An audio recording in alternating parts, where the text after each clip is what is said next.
आगे बात करते हैं। आप इस क्वेश्चन को देखिए।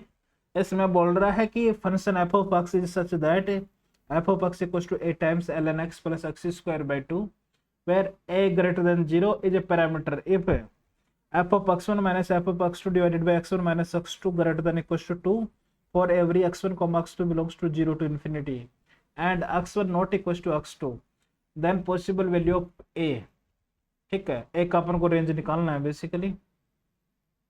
ये अपन को फंक्शन दिया है a times ln x plus x square by 2।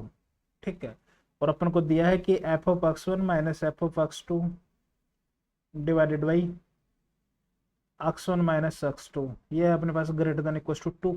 ठीक है, और इन्होंने बोला है कि x1 और x2 क्या है, लाइक कर रहा है 0 टू इन्फिनिटी के बीच में। तो ये अपन एलएमविटी से देखेंगे।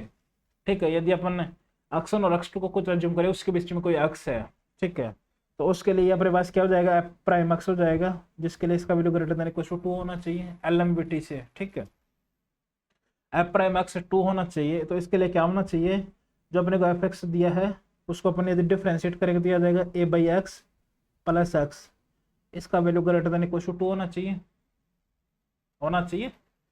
तो अपन यहाँ से बोल सकते हैं कि यदि एक्स का जो इंटरवल होगा वो 0 और इन्फिनिटी के बीच में कोई भी वैल्यू हो सकती है। ठीक है, तो x lies from 0 to infinity. ठीक है, अब देखिए अपन को ए का रेंज निकालना है। ठीक है, तो ए का क्या क्या वैल्यू पॉसिबल है उसके लिए तो अपन क्या करते हैं, इसमें यदि एक्स पॉजिटिव है तो ए बाई एक्स प्लस एक्स है, M greater than G M लगाएंगे तो अपने पास आ जाएगा ये रूट ओवर ए। ठीक है, तो ए बाई एक्स प्लस एक्स ये क्या आ गया, root 2 times root over A. ठीक है, A plus A by x plus x greater than equal to 2 है, तो इससे भी ग्रेटर देन होना चाहिए। ठीक है, तो ये अपने पास आ गया 2 times root a greater than equal to 2 होना चाहिए, ऐसा क्लियर। तो ये अपने पास आ जाएगा root over a greater than equal to 1, तो अपने पास ए आ रहा है ग्रेटर देन इक्वल टू 1, क्योंकि ए का इन्होंने बोला है कि ए पॉजिटिव ही हो सकता है। यदि ए के ऊपर कमेंट नहीं कर सकता तो अपन ए एम जी एम नहीं लगा सकते। ठीक है, A M G M upon तभी लगा सकते हैं जब ये दोनों नंबर्स क्या हो, पॉजिटिव हो।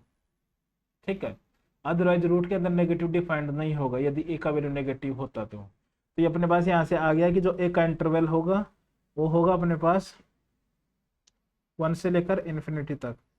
तो इसके बीच में जो भी ए का वैल्यू है वो अपने पास इसका करेक्ट होगा। तो ऑप्शन आई थिंक सी भी करेक्ट होना चाहिए, डी भी करेक्ट होना चाहिए। आप नोट कर लीजिए और मैं आपसे रिक्वेस्ट करूंगा कि यदि आपको कोई भी डाउट हो तो आप कमेंट कर सकते हैं, और यदि आप शेयर करना चाहो तो आप शेयर भी कर सकते हैं। ठीक है, नेक्स्ट क्वेश्चन जो अपन डिस्कस करेंगे वो आपके सामने ये है। इसमें बोल रहा है कि let f of x be a function satisfying f of x equals to f of 100 by x for x greater than 0 if integration of f of x by x d x from 1 to 10 equals to 5 then the value of f of x by x d x from limit है 1 to 100। तो इसका value find out करना है। अब ध्यान से try करिए और आपका आंसर आता है तो आप कमेंट करिए, यदि नहीं आता है, यदि आपको डाउट है तो मैं आपको रिप्लाई करने की पूरी कोशिश करूंगा। ठीक है।